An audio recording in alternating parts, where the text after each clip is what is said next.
This is First Last Chance.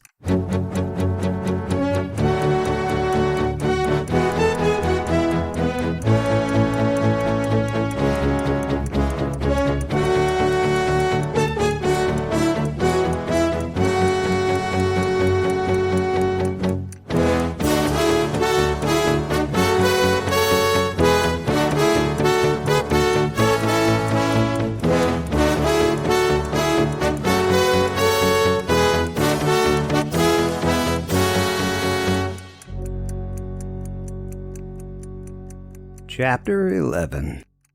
Irina revealed the Prince of Blue Thieves to the table from the top of her card deck and showed it to the other players before leaving it in the center of the table face up. The card depicted a man in a brocaded navy coat flicking his wrist with the belt of a woman's robe in his hand, the end of which was whisking the dressing gown off a very surprised-looking woman. Arlo clicked his tongue. But not because he was shocked by the lascivious nature of the cards anymore. Now he was just annoyed that he was saddled with another card from the thieves' suit when the entire round had passed thus far and not a single knight's or mage's card had entered his possession. "Thieves and scholars are all you seem to be getting this morning," chuckled the soft-spoken man in the embroidered satin and velvet robe to Arlo's left, as he reached forward with a hand of nearly transparent skin in dark goldenrod, with barely visible violet formations flowing through the golden fog within. It being Arlo's third time breakfasting with the wall runner, the man's otherworldly skin and ethereal aquamarine marble eyes no longer disturbed him.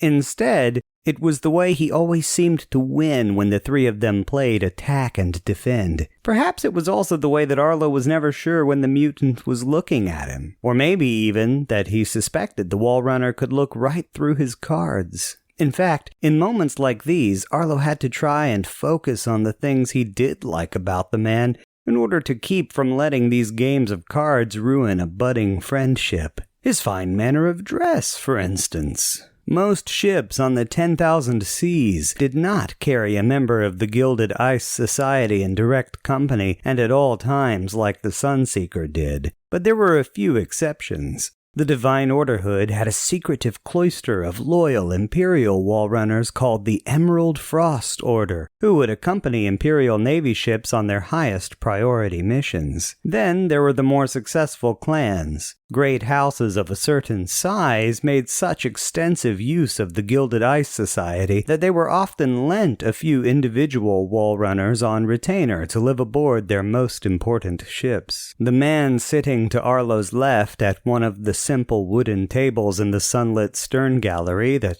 acted as the officers' mess was one of the latter variety. His hair, or what seemed to be his hair, was a long, thick braid, almost entirely white at the moment, but it had been a pinkish hue when he had first arrived. It always seemed to match the shade of the sky, or more precisely, the shade of the particular watch session of the day.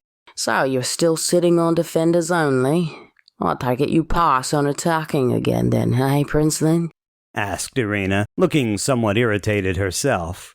She reached into the greatcoat hanging over the chair behind her and rifled through her pockets before returning with a brass lighter covered in geometric patterns. One more impatient glance at Arlo, and then she was sticking her arm out to the amber-skinned mutant, the upturned hand her lighter was on flipping up and down in a beckoning motion. "Come on, Satai. Give us a fag, will ya?" The mutant smirked at her and held up a gilt cigarette case with a questioning look. He was clearly toying with her. "Are you talking about these, Rena? Aren't you worried it might ruin your ladylike complexion if you smoke too much?" The Tribune made a show of tapping the tattoo on her left cheek while tugging at the collar on the right side of her neck, as though the huge burn scar overlapping her jaw and temple wasn't obvious enough without her exposing the wrinkly, melted-together scar tissue that ran down her neck and onto her collarbone. "I think I'll be all right, mate. Don't you?" Chuckling, Satai cracked open the case and produced 2 slender red-tipped cigarettes with dark violet paper and a thin foil ring. They looked like the kind of thing that Arlo had seen limiters smoking in exclusive clubs near the city where he'd gone to school. The sort of thing one usually had a servant carry around for them. Although his family was well off even without his mother's connection to a great house, Arlo had been raised not to dabble in such wild ostentation. It was considered downright unimperial. But then, a member of the Gilded Ice Society was no imperial. Arlo suspected this was Irina's real reason for soliciting the things, her rampant craving for the persecution and reduction of wealth in any place she could find it. Though with that said, the woman also seemed to smoke anything that she could lay fingers on. Arlo had just witnessed her the day before using the notch in her boarding axe to cut the chewed end off a used cigar that had no discernible provenance. For himself, Arlo would typically smoke what was offered to him, and nothing else, and despite his curiosity about the red-tipped cigarettes that Satai was smoking, Arlo was happy that he hadn't been offered one as he discarded his knave of blue thieves to make room for the prince. "I pass on my attack," Arlo said to nobody's surprise, and then reached into the deck to draw another card. The Maiden of Red Scholars presented herself, a bespectacled, dark-skinned, and busty woman who was being forced to hide her shame with nothing but red-bound books, and failing fairly spectacularly. Arlo showed the card to the table and put it down. Satai picked it up, and, it being the lowest value in his color, he tossed it immediately onto the discard pile before playing the King of Red Mages. Although Arlo was by now somewhat prepared for most of the cards, he still found himself blushing slightly at how His Majesty was using the end of his mystical staff in quite a rude way on the girl from the Maiden of Red Thieves card. "I attack Irina," Satai announced with a broad grin on his face as he pushed the card forward. Irina shuffled through her cards and brought out the King of Green Knights, who was in the boudoir of the Queen of Green Mages doing something that necessitated cartoon sweat drops to be drawn above his bucking head. They each swept their card off the table and into the draw pile mechanically while Arlo waved the smoke away. He was on the verge of backing out altogether when the pounding of feet came from the galley and the swinging doors at the head of the chamber ejaculated a dazed-looking Placelle Lamella into the room. The Oathkeeper was not, thankfully, tromping around the ship in her shift the way she tromped around their cabin, but her armor was not present. Pragmatically, she had taken to wearing only a sleeveless tunic, her baggy linen trousers, and her worn, thin-soled boots around the Sunseeker. Of course, the case-hardened grip of the oath in its holster and the warhammer in its frog were still ever present on the woman's person, lingering like a subtle threat. She let her detached bovine gaze lazily pan around the room, though it was mostly empty. The scattered round wooden tables had been occupied by officers and even a few of the senior enlisted men not long before.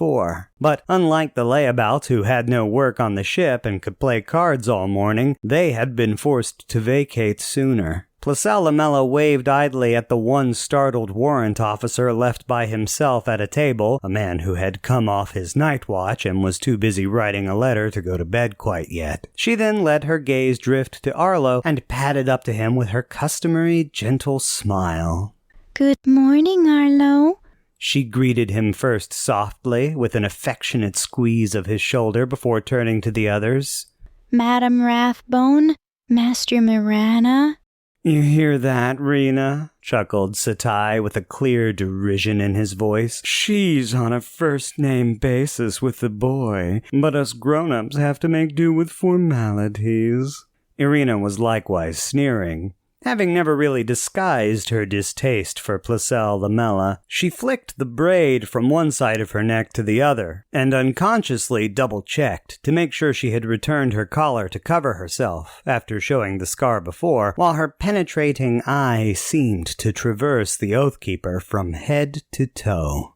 I don't mind the bit of respect from the likes of her, if you ask me, Satai, she remarked with her eyes still on the larger woman. I doubt Arlo enjoys getting fed on all day while she's following him around, so maybe we're the lucky ones. Unless it's as you said, panned Satai cattily while looking playful mischief at Arlo, and she's sucking off him in more ways than one. Placelle Lamella surprisingly colored upon hearing the comment, but she did not react in any other substantial way. Her smile shrunk only slightly, and her eyes continued their dull, half-lidded stare. Arlo, on the other hand, merely threw his cards down with a sigh and made ready to get to his feet. Over the last 3 days, he had slowly gotten used to the little hate triangle developing between the Tribune, the Wall Runner, and the Oathkeeper. Placelle Lamella seemed unable to feed off Satai Mirana, which was fine enough for her on a ship full of perpetually anxious, excited, lonely, or joyful sailors, only it also meant she was unable to read his emotions like she was everybody else, which seemed to leave her feeling uncharacteristically distrusting of the mutant. Meanwhile, the mutant himself seemed to be a lodestone of snark and ill will. He seemed to always dote on Arlo despite his jabs, yet rankle at the women except when he could unite with Irina to bully Placelle Lamella. And Irina, for all her glowing parts as a Tribune, clearly held some disdain towards any heartleech, even one as highly placed as their own. So, after the first disastrous breakfast with the 3 of them at once, Arlo had elected to give Placelle Lamella busy work before he sat down in an attempt to chill the table somewhat the following 2 mornings. This explained why the Oathkeeper had a pair of freshly darned stockings tucked into her belt next to her hammer. Arlo leaned back in his chair and took them from her with a very genial lie. "Thank you, Lady Oathkeeper. They look great." The seam was crooked, as with all the seams she'd sewn, but Arlo mollified himself by noting that the stitch was at least very strong. Of course, no sooner did he have his stockings back in hand than Satai was yanking them away from him with an oddly effeminate squeal of revulsion. "Oh, are you really wearing these threadbare things, Arlo? Why don't you come to my quarters and let me give you 1 or 2 of my spares, princeling? Men of our station should be well appointed." "The station I was appointed to was as warrant agent for House Harridan." Arlo panned back with a wry smirk of his own. He pushed his chair into a set of grooves cut into the bottom of the table to hold onto its armrests, and said, "But maybe after lunch I could stop by." "Oh," whined Satai, while he shuffled Irina's cards in preparation to play her head on. "I'm afraid I'll be busy after lunch, little prince. Or did you forget I'm actually going to have to do my job for a change today?" The entire reason why Satai Mirana was even aboard the Sunseeker was that without him in the engine room attuned to the lifestone in the engine, the ship wouldn't be able to wall run. It was the man's only purpose, and if the rumors were to be believed about his society, it was in fact what he had been bred for. Without mutants to wall run them, lifestone engines were not much different from Methzel engines at twice the price. Arlo had forgotten this, of course. Captain Hardwick had explained on his first day aboard that they would be wall-running on the 3rd or 4th day, but in Arlo's mind, Satai was just a fabulous man living leisurely aboard the destroyer, a sort of well-to-do version of himself on the lemur. "Right, it slipped my mind," said Arlo apologetically with a quick half-bow. "But you must forgive me. I did promise to practice swordsmanship with the commander of the Sunseeker's house guards." When they were in the passageway on their way out of the officers' mess, Arlo wrapped the stockings up and tucked them into one pocket of his waistcoat while telling Placelle Lamella, "I don't know why you 3 can't get along. Every time I'm in the same room with all of you at once, it's like I've accidentally sat down to eat in the middle of a firefight." I'm sorry, Arlo. I'll try to be better, argued the Oathkeeper, following close behind him, and when he glanced over his shoulder, she did seem genuinely remorseful. Something in him hated the indignity of it. This woman who could probably crush his head until he died, acting so pitiful under his criticism. Not that he felt he was wrong, but she could have stood to wield a small share of grace in the face of his complaints instead of folding immediately into guilt and regret. "What troubles me," Arlo went on with his hands crossed behind his back while they walked through the corridor, "is that you're the best among the three. Those two have no problem showing their teeth to you, but I can tell you're still agitated." It's because Master Marana said the goddess was not really divine, protested Placelle Lamella, looking and sounding like a crushed kitten. He said she was probably just some kind of mutant like he is, or beast folk are, or maybe even that she was fake. And nobody said anything to him. They just let him say that about her most divine majesty. They walked to the hatch that would take them outside, and Arlo rested one hand on its handle at a half-turn, keeping his eyes firm on the Oathkeeper so she could see the firm but kind nature of his expression while he told her, "He is not Korvokian, Placelle Lamella. He is not like us, and his people have their own way of looking at things. I know your cathedral was far to the east, so you probably don't have much experience with foreigners. But I was raised in the frontier, and I should tell you that there are even some islands in the Empire that do not worship Her Majesty the same way as you, or even me. I, who am already so different from you." He looked into the Oathkeeper's eyes for a long moment, trying to decipher her reaction. Her half-lidded gaze always seemed so empty, but she had demonstrated more than once she was paying attention to complicated things. Now she stared back at him with that same almost reptilian remoteness, her mouth nothing more than a flat line with no expression to it whatsoever. Arlo quirked an eyebrow at her expectantly in hopes of prompting her to some kind of response. When he was stood there holding on to the hatch for long enough, he pressed his back to it and tried, "How do you think it feels for most citizens to never even see their ruler? We have her works to know her by, and for some of us that is enough. But it is already so much to tell people that they must believe she is there, she watches, she cares, when most of us have never even been to the mainland.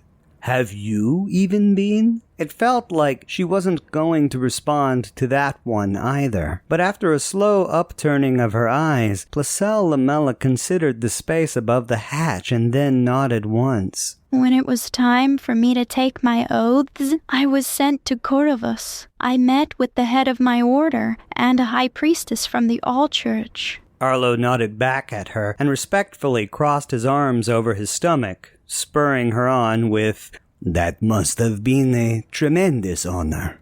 Placelle Lamella couldn't help but blush thinking about it, and it was the first time Arlo had seen her looking bashful. The expression, even with her perpetually drained eyes, was incredibly fetching on her, and something in him melted. When she even raised her hands and delicately fiddled with the fingertips on each one before gushing goofily, Yes, it was. I never really felt true pride before or since, and I did not think I could until then. "So you got to see the mainland," Arlo finished, then turned up one palm to her while he started pulling the handle on the hatch again. "But most people do not." Even better than that, I was permitted to sit on the street outside the Imperial Palace.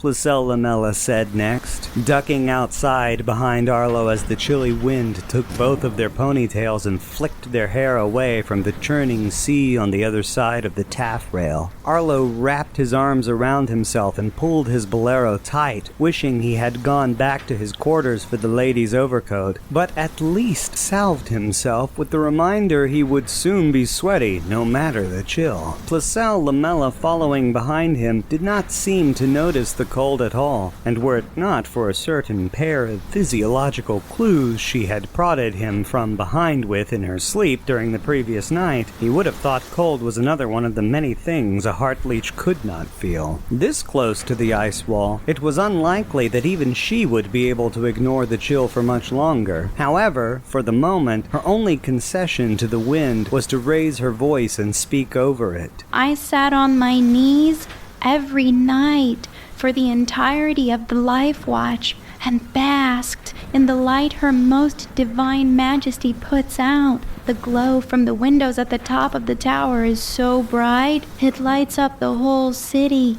I've never seen anything so bright except for the sun. Praise be to the Jade Queen. There was no response from Arlo other than to mutter a quick and comforting, "She watches," to himself, though mainly this was because he was sure that whatever he said wouldn't be heard as he was walking in front. They walked together huddled against the hull with gusts flicking the occasional pebble of ice and the foam coming over the deck until they got to the break between the fore tower and the stern gallery where the buzzers and the Huber bell were kept. There, Arlo checked over his shoulder as though fearing Placelle Lamella may jump off the ship before hesitating with his hand over the handle to another hatch in the main tower. This was the worst part of going between the two structures on the weather deck at these latitudes, but Arlo was still deciding whether he preferred it to going up and down ship ladders amidships and navigating around the citadel inside. Considering he only had until the end of the next day to really make up his mind about it before things started to get warmer again, Arlo decided to just grasp the handle and turn. The searing cold bit through his hand until he could get into the door, and it felt like he had to peel his skin off to let go of it. Once he was inside again, however, Arlo was at least able to jam his hands under his arms and stamp his feet a little in the empty corridor. Even better, Placelle Lamella helpfully closed the door behind her and then wrapped her arms around him from behind. Despite how cold the wind was outside and how cold she had to be, she felt incredibly warm against him and around him.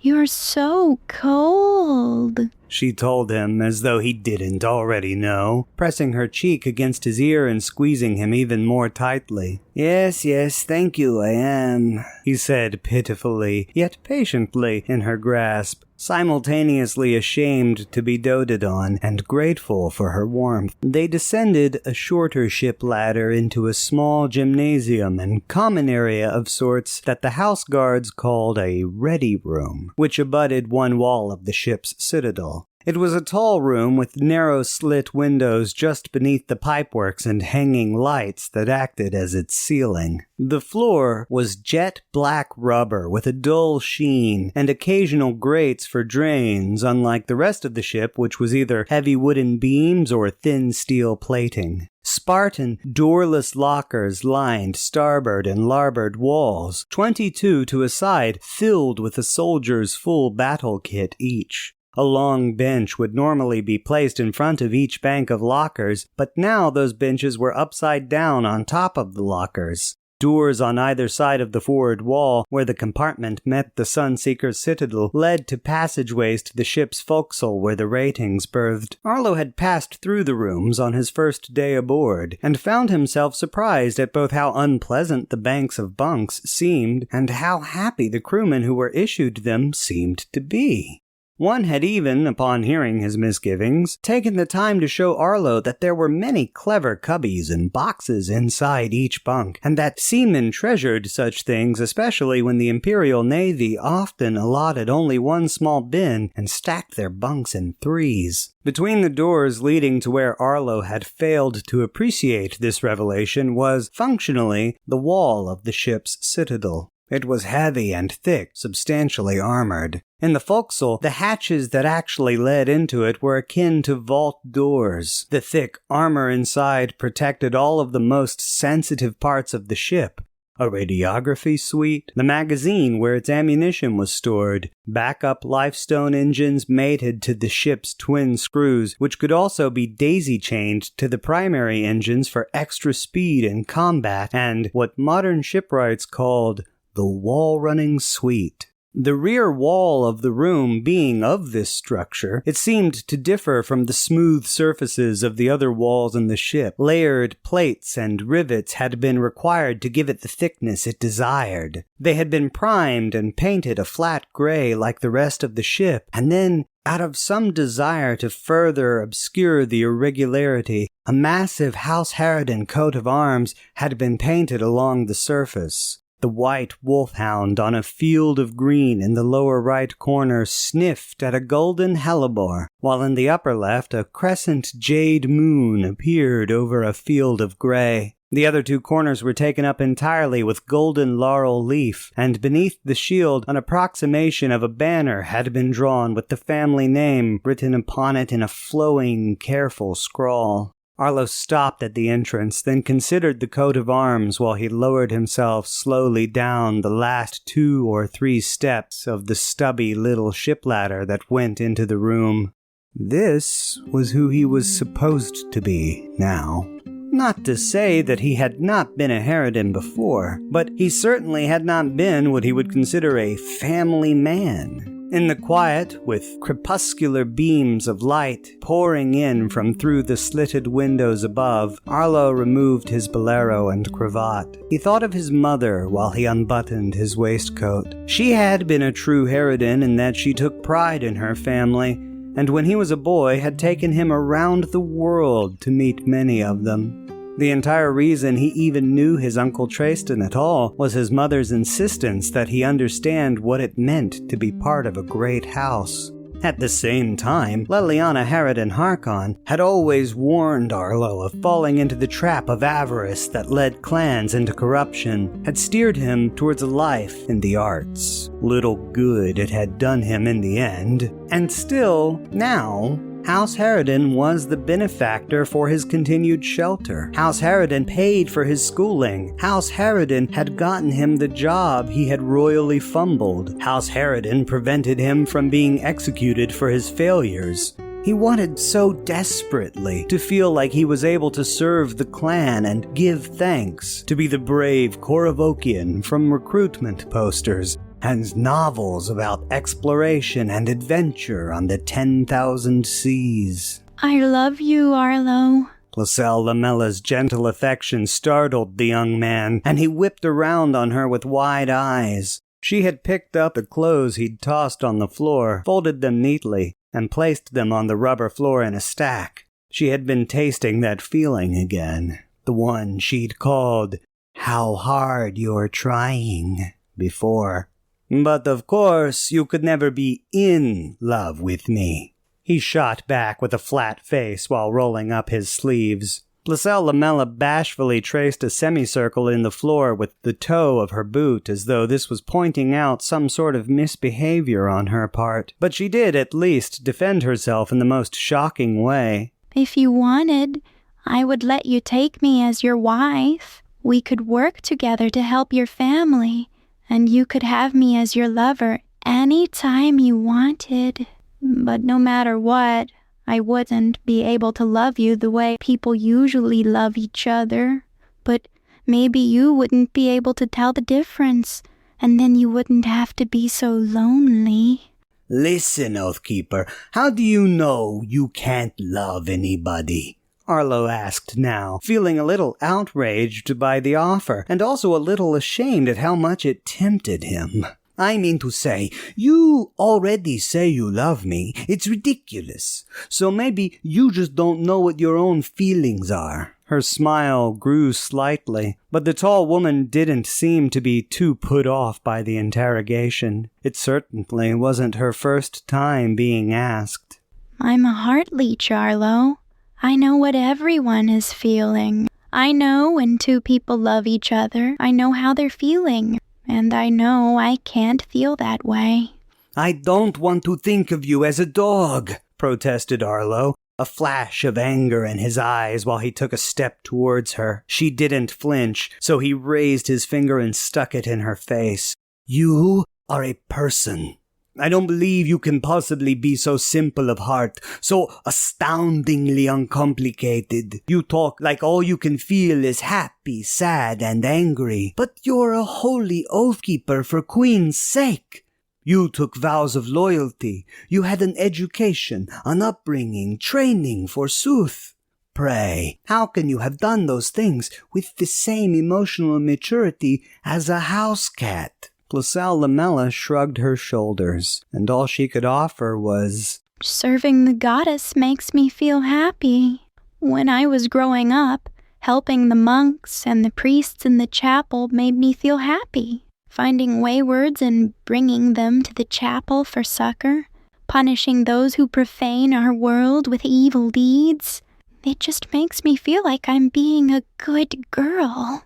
Arlo imagined a weathered old shrunken priest reaching up to tousle this towering woman's hair and tell her what a good girl she was. And it was actually quite easy to imagine her liking it. He remembered how much she liked it when he combed her hair. He tried one last time, putting his hands on her shoulders and looking up into her eyes, so light brown that they were nearly pink. He searched them for a long time, and she looked down at him patiently. Arlo held her by the biceps and peered up at her while her eyes focused on him and tried to see beyond her bored, glazed-over stare and gentle smirk.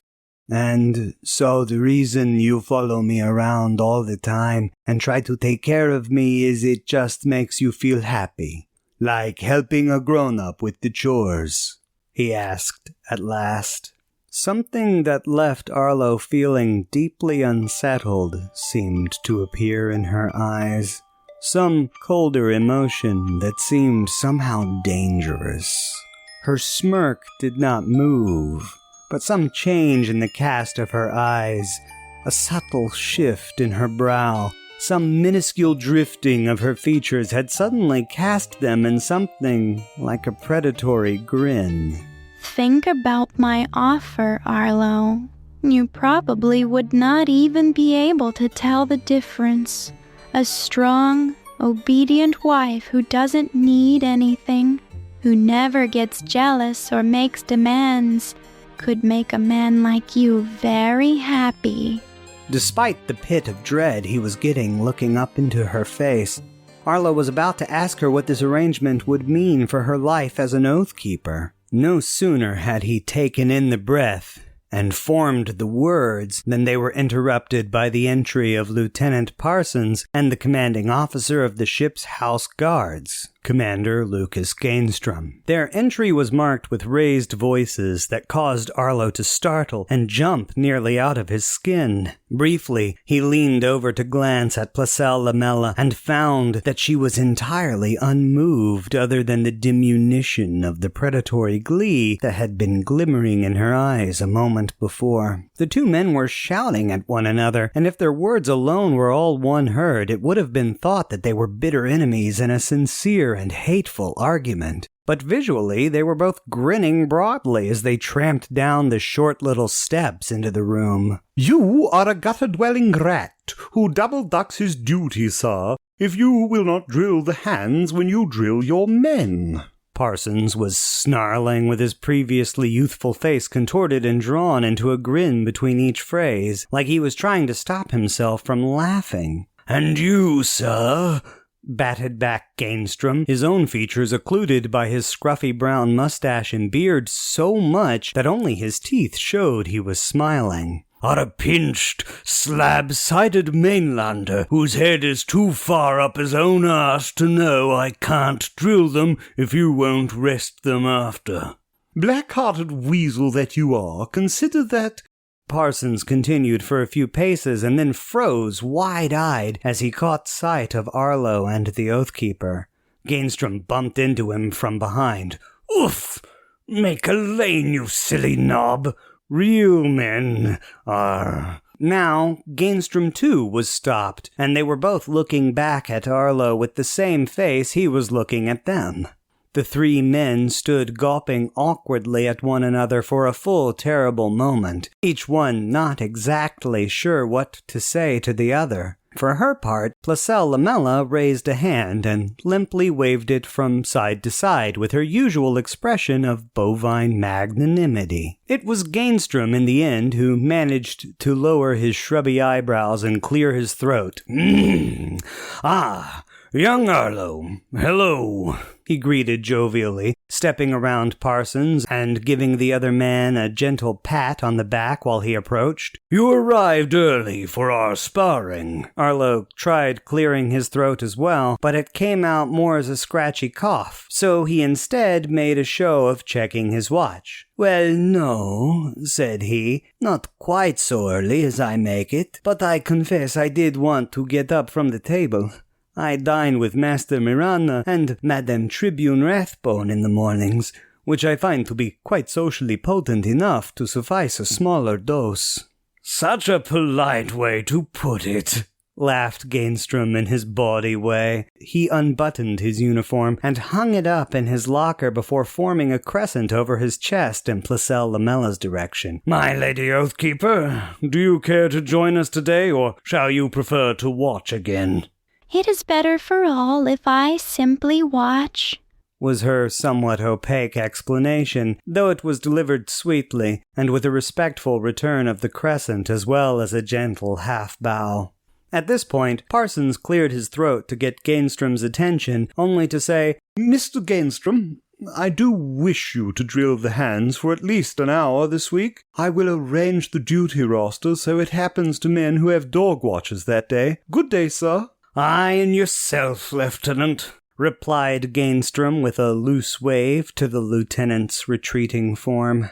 Gainstrom and Arlo sat cross-legged on the floor, mostly chatting about the cold weather after they'd laid out the training swords. They always seemed to take a few passes over the selection to find ones that most closely matched the weight of their personal blade, something that struck Arlo as particularly irritating, since his previous sword had come as a matched pair from the smith who'd forged it for him, but he was nowhere near mad enough to insist upon sparring with his real sword, for the only way he felt satisfied doing so was to wrap the blade in leather, and such practices ruined the binding of the metal. In the end, he and Gainstrom both settled on the heaviest two practice swords in the lot. They removed their personal blades and settled the dull training swords with their rolled-over edges into their belts, while the conversation dwindled when safe topics were all rapidly consumed, and neither man trusted the other enough to discuss more important matters. Same as yesterday? Asked Arlo, while wriggling his hand into the slightly too small gauntlet he'd been given from the armorer's mate upon request. It was a thick thing of brown leather with a quilted diamond pattern from the end of the knuckles down to the wrist, and Arlo suspected that before it had been used to grip tongs it was meant as a falconer's glove. Now it was just something for sparring that was only barely thin enough to fit inside the knuckle guard of the training sword. Gainstrom reached into his locker and produced a pair of fencing masks that each had the white wolfhound of the Harridan House Guards painted on their mesh visors. He tossed one to Arlo and replied, Aye, first touch, best out of 3. Then we drill. Arlo nodded and donned his mask. The two men paced a circle in the center of the rubber floor, while Placelle Lamella glided to her customary place in one corner. She drew the hammer from her belt and found an oilcloth in one of her pouches to idly wipe it down with while she watched the two men. They walked in easy circles to each other's side. Arlo had his hands crossed behind his back, and Lucas with his hands at his sides. At some point, they found the right spot to stand, and both men drew their swords. They approached slowly and centered guards, with their offhands pressed to their backs and gently touched blades. The room was still for a tiny, portable eternity.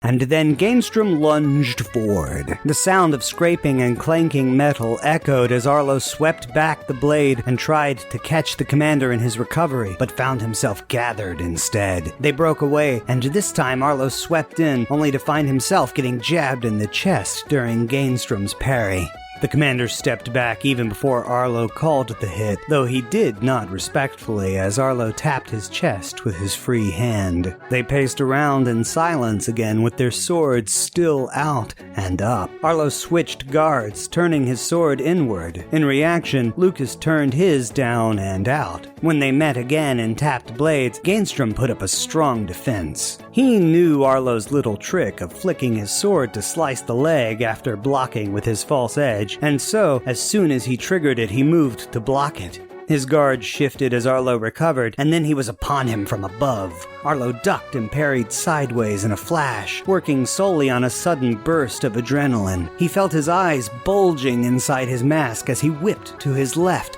and then swung with a flick of his wrist under Gainstrom's recovering arm to slap the blade across the man's side. It was a loud crack that echoed in the ready room and caused even Arlo to wince inside his mask. Gainstrom did not announce Arlo's hit, but he did pat his side and robotically pull away. Sensing that he had somewhat annoyed the man, Arlo lowered his sword and backed away more cautiously. His heart was pounding in his ears, and there was a slight quaver in his voice as he tried to calm the tension in the atmosphere by saying, "I know the two of you were only jesting, but all the same I appreciate it that you don't talk to me the way you talk to Mr. Parsons." There was no response from Gainstrom, who simply flourished his saber while twisting his neck to stretch it. Arlo did not approach him yet, though mainly because he was still trying to calm himself down. "Not that I think you are wrong exactly, but I am a sensitive man. For me to hear such words, I would think that you mean it as a joke, but believe it in your secret heart. And it would wound me." Arlo had thought of this as being submissive, as placing himself below Gainstrom. "Look," he imagined himself saying, "I'm weaker than you. Isn't that funny?" Something in the man's rigid silence seemed to make him think that this was not the effect his words were having. A brief glance over to Placelle Lamella to see that her face was drawn up in concern seasoned that sense, and Arlo decided to just be quiet. He had hit the man too hard, then he had struck a nerve of some sort. It was best to just throw the next bout, and then they could move on to drilling, and the commander could be in charge again, and everyone could be happy. Finally, after a torturous moment, Arlo approached Gainstrom again, and they tapped blades. This time, Gainstrom laid into him with extremely fast, careful, measured blows. It was the textbook six-cut drill, but it was so well practiced and perfect that it took every ounce of Arlo's dexterity to match it with parries. Then the drill came again, faster and harder. Gainstrom was a stronger man than Arlo. They were both about 6 paces tall, but Gainstrom was wide and strong with thick arms. He was a professional soldier, while Arlo was simply a well-trained dandy. The advantage of speed allowed Arlo to keep up his defense with yet another 6 rapid lashes flung at him, though soon he found himself with his back against a locker on the wall. He juked right and then dodged left to further use his speed, the only thing he really had on the other man. His guard switched, and so too did Gainstrom's pattern. The commander lowered himself and hammered away with a different form, attacking Arlo's hand and wrist. Arlo barely received each blow above his knuckle bow while he lurched away with his heart pounding again. He risked going on the offensive at the end of the next flurry with a single probing thrust through Gainstrom's last recovery. The timid little stab was easily diverted. They had sparred the day before, but this was entirely new. The day before, Lucas had been careful and cautious. He'd won 2 bouts, and then they'd drilled parries. Now Arlo was finding himself on a razor's edge, desperate and barely scraping by, while the soldier carefully and mechanically devastated him with one form after another.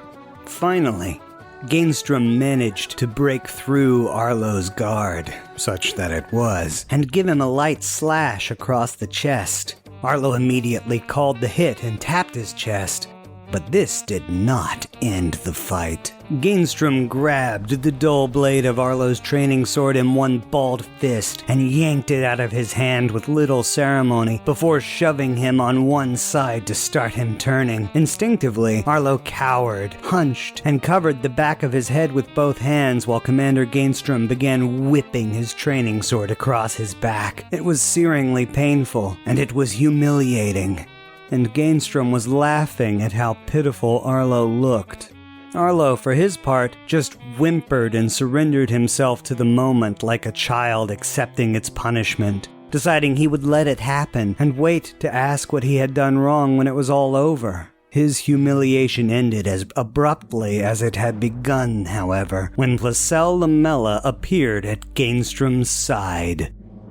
It happened in an instant, like the strike of a lightning bolt. The Oathkeeper had her hands on the commander's sword arm. Her face was completely placid and neutral as she dug her shoulder into the man's armpit and then half-turned and shifted her weight. Because she was so big, not just for a woman but for any person, she had already lowered herself, and now it was easy for her to swing out her hip and lever the man over her shoulder. He tumbled onto the rubber floor with a grunt, and the looming woman brought her knee down into his gut, then straddled him and tore off his mask. Arlo could see he was smiling up at her for an instant before she slammed her fist into the bridge of his nose and sent his head rebounding off of the rubber floor. He opened his mouth to speak, and Placelle Lamella bashed him again, this time in the solar plexus. The blow caused him to wheeze, and then, in the next instant, the Oathkeeper's powerful hands were clenched around either side of the man's neck, and he was snarling up at her wordlessly while he gripped her wrists and pried with all his might. "Stop now," she commanded, her voice deeper and more curt than Arlo had ever heard it. "You know that was wrong." "Placelle," Arlo weakly called to her, now that he'd turned over to sit down and catch his breath. "It was probably all my fault anyway." She didn't say anything in response, just kept her eyes on Gainstrom's. The man, at some point, stopped resisting and let his arms fall to his sides. Placelle Lamella's grip relaxed slightly, and he sucked air in through his nose. With his chest rising and falling again, she leaned forward and said, "The bodice commands us to serve her together in harmony. Forgive Arlo in your heart." Placelle Lamella eased herself off of Gainstrom and got to her feet. He sat up dazed and nursing the back of his head while she smoothed down the front of her trousers. Arlo was surprised to see her eyelids fully open and a fiery, alert intelligence burning in them like he'd never seen before. She didn't seem stressed or exhausted. She was not sweating, and her heart wasn't beating in her eyes. The only word Arlo could think of to describe it was activated. She saw Arlo looking at her and smiled at him sweetly. A full smile, broader than usual, with her pinkish amber eyes shining and the two pearlescent rows of slightly crooked little white teeth in her mouth flashing. She looked affectionate, proud of herself, and happy to see him all at once while she made a show of dusting her hands. The effect only lasted for a second or two before her eyelids began to sink again, and her mouth drew closed once more into that wide, detached smirk. Then, in her usual tone of childlike kindness, she told Gainstrom, "You have no reason to be angry anyway. He didn't even do what you think he did." Gainstrom wiped drool from his mouth, darted a skeptical glance Arlo's way, and then looked up at Placelle Lamella and asked, "How do you figure that, Lady Oathkeeper?" She smiled back down at him and extended a hand to help him up. Once he was on his feet again, she patted him twice on the back and replied, "I put it together. In case nobody has told you, I am a heart leech, so I could tell you were feeling jealous earlier.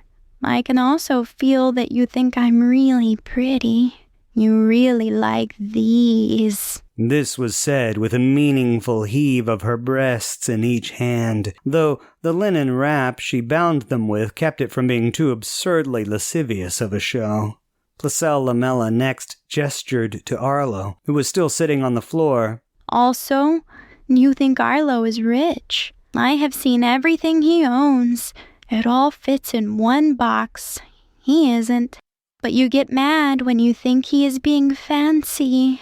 Gainstrom was paying rapt attention to her now, and Arlo could see clearly that the man was not taking this information very well. He didn't seem angry or sad exactly, but suddenly very cautious, like a jackal had sauntered into the room. Either she didn't realize this, or she didn't care, because Placelle Lamella went on, So, if I think about all that at once, I think maybe you're jealous of Arlo. You think he gets everything handed to him, and that he's weak, and you're better. You think it's not fair, and you also think he gets me, too. "Am I not right?" the other man finally asked, looking at her like she was some kind of infected plague-bearer. "You're bloody damned close to it, but am I not also right?" She shook her head with her eyebrows shifting a little bit to cast her smirk into a sadder expression. No, sir. Arlo will not bed me because I do not love him, or so he says. I think he's actually scared. But it's a complicated mess in there, let me tell you. At this, she tittered a little and covered her mouth with the tips of her fingers like the dainty woman she certainly was not. Then said, So I hope you understand. Arlo isn't in your way, and he doesn't look down on you either. He actually looked up to you as a swordsman before now. Placelle Lamella let her eyes drift over to where Arlo was sitting. He still wore his mask, and he was thankful he did, because he felt himself flinching slightly under their gaze. Gainstrom was looking at him too, with something between pity and disgust in his eyes. Arlo felt ashamed on one hand, and then slightly indignant on the other, but it couldn't wash out Placelle Lamella's senses, whichever it was she used to sniff out his true emotions.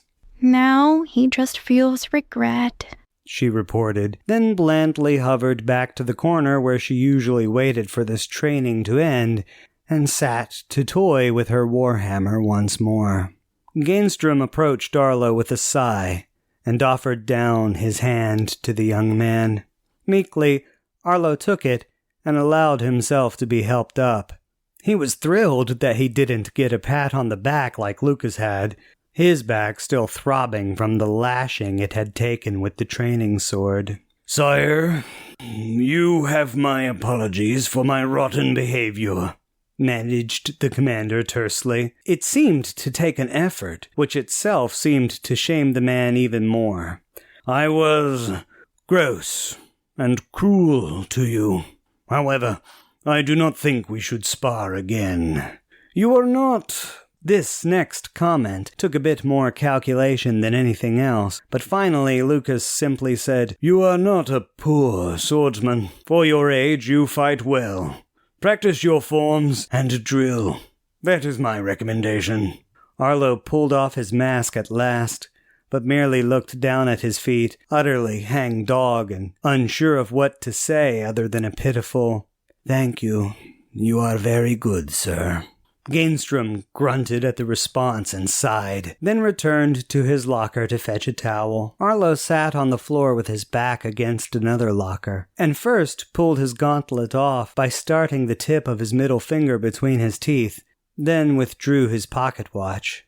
He drew up his knees and just stared down at it, listening to the rigid ticking in his typical way.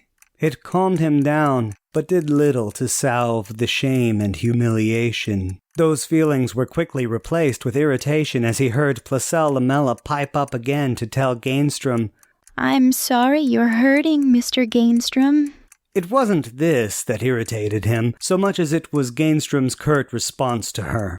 "Keep you out of my heart and mind, soul-sucker." The comment did not seem to affect Placelle Lamella how Arlo thought it might, for the Heartleech simply kept placidly wiping her hammer. Its anointment had to have been well and truly done long ago, but she seemed happy to keep at it until Gainstrom had left the room.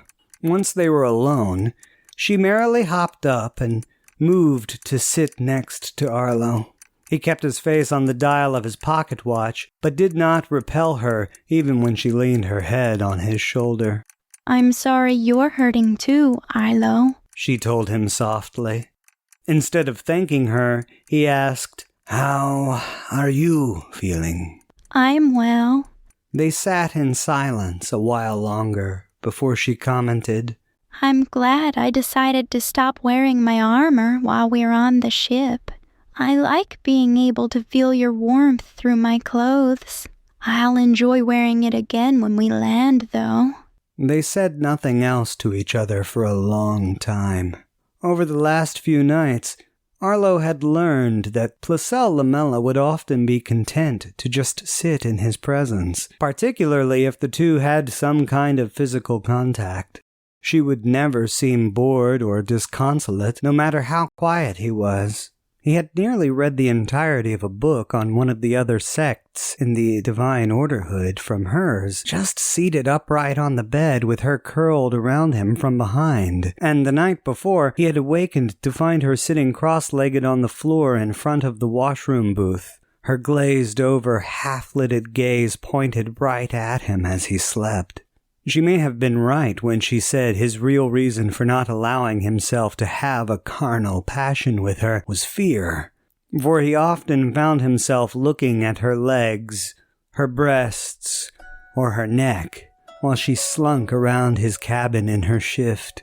He looked away when on one occasion she had stripped it off to splash lathered washing powder over her body and then rinse standing in front of the wash basin, but caught himself giving into curiosity when she stood at the corner of the bed with one foot raised to towel herself off. When their eyes had met, she smiled, and he blushed. Now, in the confines of the ready room, amongst the lockers, Arlo fell into silence and tried to just enjoy her presence the way she enjoyed his. But it left his mind restless.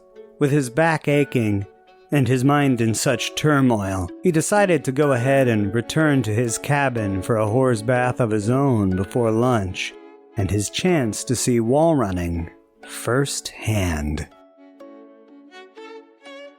First Last Chance was written by B.E. Lunatois and is narrated by the author. The effect of some characters' voices is achieved using 11 Labs speech-to-speech voice changer software. All Foley and soundscapes were created from audio in the public domain or released under a Creative Commons Zero license. The voice of Irina Rathbone was modeled on recordings submitted by Alicia Cranford. Lastly, and most importantly, thank you for listening or reading.